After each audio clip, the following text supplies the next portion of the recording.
Seperti yang bisa Anda lihat dari judul video ini, saya akan mengajukan sebuah pertanyaan.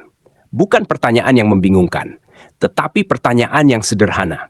Dan tidak ada satupun Muslim di planet ini, baik yang paling rendah maupun yang paling tinggi, yang akan mampu menjawabnya. Bahkan, saya sangat yakin bahwa tidak ada seorang Muslim pun yang bisa menjawab pertanyaan saya yang mudah dan langsung ini.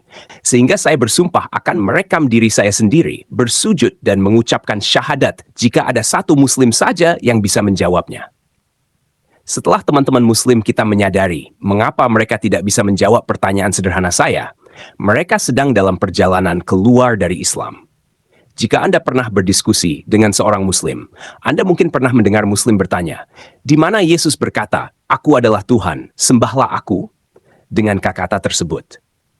Muslim telah dilatih oleh Zakir Naik dan Ahmed Didat untuk mengajukan pertanyaan ini.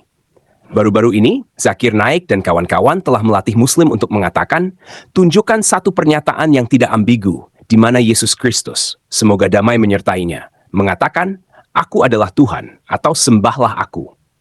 Perhatikan bahwa Zakir Naik dan kawan-kawan menuntut agar pernyataan itu bersifat tidak ambigu, artinya jelas, tidak terbuka untuk ditafsirkan, dan tidak menyisakan keraguan. Mereka menuntut pernyataan yang tidak ambigu, karena mereka tahu bahwa tidak peduli apapun yang Yesus katakan, mereka selalu bisa menafsirkannya kembali. Dalam Al-Quran, Allah menyebut dirinya sebagai yang pertama dan yang terakhir. Dalam Perjanjian Baru, Yesus menyebut dirinya sebagai yang pertama dan yang terakhir. Dalam Al-Quran, Allah mengatakan bahwa Dia adalah satu-satunya yang akan menghakimi dunia. Dalam Perjanjian Baru, Yesus mengatakan bahwa Dia adalah satu-satunya yang akan menghakimi dunia. Dalam Al-Quran, Allah mengatakan bahwa Dia adalah satu-satunya yang akan membangkitkan orang mati pada hari kebangkitan.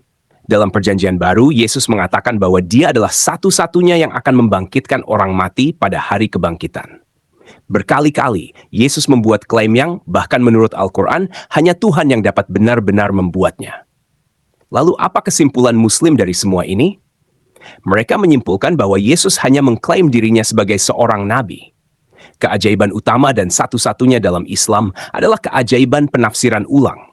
Namun, Muslim tidak hanya menafsirkan ulang kata-kata Yesus. Mereka juga menafsirkan ulang kata-kata Tuhan mereka sendiri dan Nabi mereka sendiri.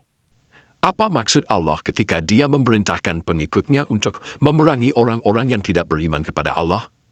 Jelas maksudnya adalah bahwa Muslim hanya boleh berperang dalam membela diri. Keajaiban penafsiran ulang. Apa maksud Allah ketika Dia mengatakan bahwa laki-laki Muslim boleh memukul istri mereka agar tunduk? Jelas maksudnya adalah bahwa laki-laki Muslim hanya boleh menyentuh istri mereka dengan lembut menggunakan sikat gigi. Keajaiban penafsiran ulang. Apa maksud Muhammad ketika dia berkata, jika ada seseorang yang meninggalkan agamanya, bunuhlah dia?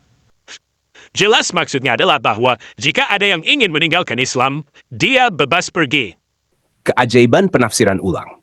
Dan kita melihat metode ini digunakan secara penuh ketika kita masuk lebih dalam ke dalam suatu topik tertentu.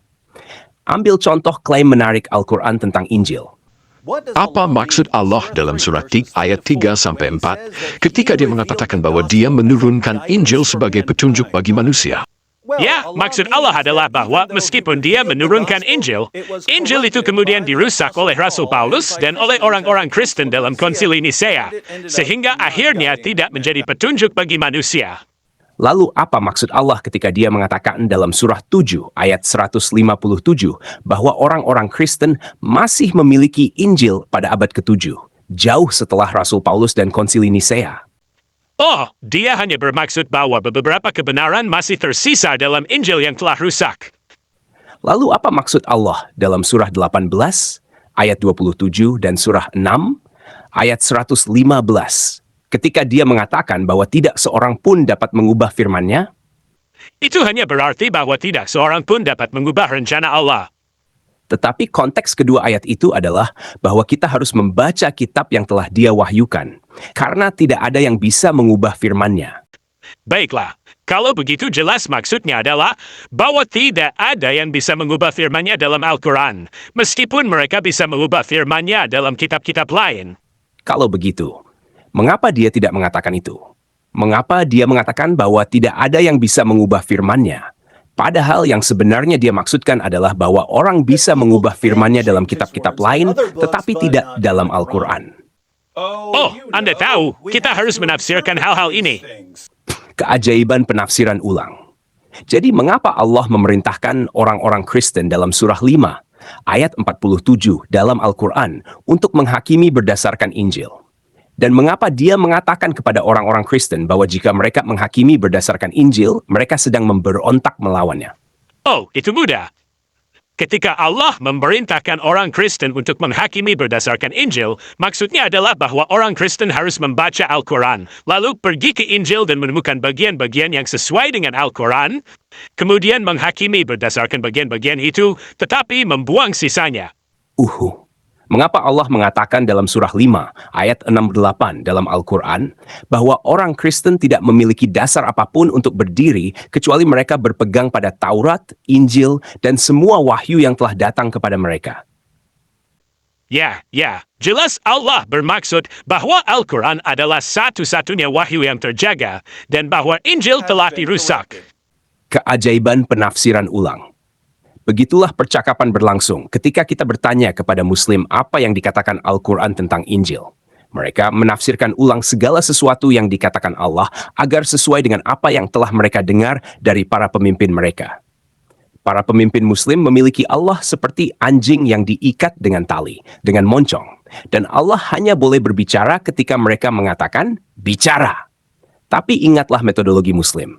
Ketika kita mengklaim bahwa Alkitab mengajarkan sesuatu, mereka menuntut pernyataan yang tidak ambigu. Pernyataan itu harus tidak ambigu, jelas, tidak terbuka untuk ditafsirkan, dan tidak menyisakan keraguan. Mengapa? Karena para pemimpin Muslim adalah penafsir ulang profesional. Mereka melakukannya dengan firman Tuhan mereka sendiri, kitab mereka sendiri, nabi mereka sendiri. Jadi, mengapa mereka tidak melakukan hal yang sama dengan Tuhan kita? Kitab kita, Tuhan kita. Tapi sekarang, karena Muslim telah menetapkan standar mereka, pernyataan yang tidak ambigu, akan sangat disayangkan jika kita tidak menerapkan standar yang sama kepada mereka. Akan sangat disayangkan jika kita tidak menuntut konsistensi. Jadi, mari kita tuntut konsistensi.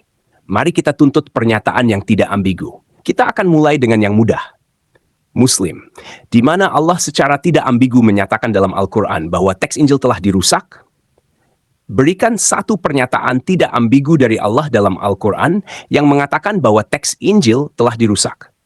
Jika Anda dapat memberikan satu pernyataan tidak ambigu dari Allah dalam Al-Quran yang mengatakan bahwa teks Injil telah dirusak, sekali lagi, saya akan merekam diri saya sendiri bersujud dan mengucapkan syahadat. Sekarang, saya tahu bahwa kalian, para Muslim yang menonton video saya, tidak membaca sumber kalian sendiri, apalagi sumber kami. Jadi, yang akan kalian lakukan hanyalah mencari di Google. Di mana dalam Al-Quran dikatakan bahwa Injil telah dirusak. Lalu kalian akan menemukan beberapa ayat. Tapi sebelum kalian memposting ayat-ayat itu di kolom komentar, coba bacalah terlebih dahulu. Tanyakan pada diri sendiri, di mana ayat ini mengatakan bahwa yang dimaksud adalah Injil?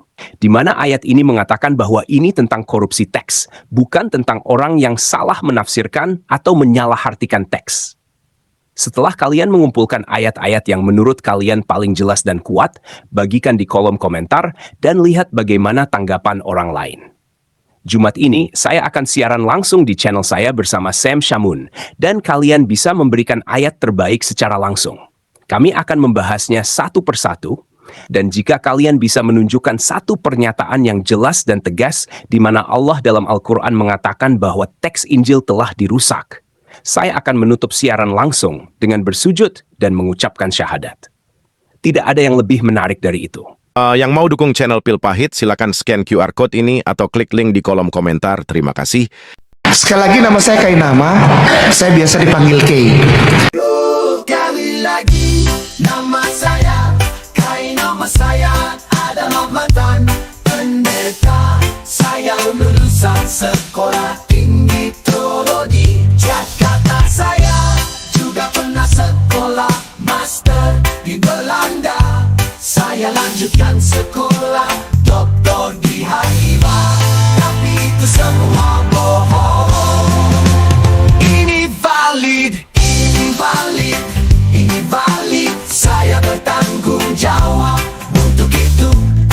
Saya bersertifikat saya terakreditasi. Beliau adalah Ustadz Ahmad Kainama. Dia adalah seorang pendeta. Sebelumnya, beliau adalah seorang pendeta yang berpendidikan tinggi, yang bersekolah di S1 di Sekolah Tinggi Teologi Jakarta. Kemudian beliau melanjutkan S2-nya di Leiden University, Belanda. Kemudian tak sampai di situ, beliau terus meneruskan pendidikannya di S3 di Tanakh Biblical Studies, Haifa, Israel, dengan mengambil bidang minat Holy Scriptical Biblical.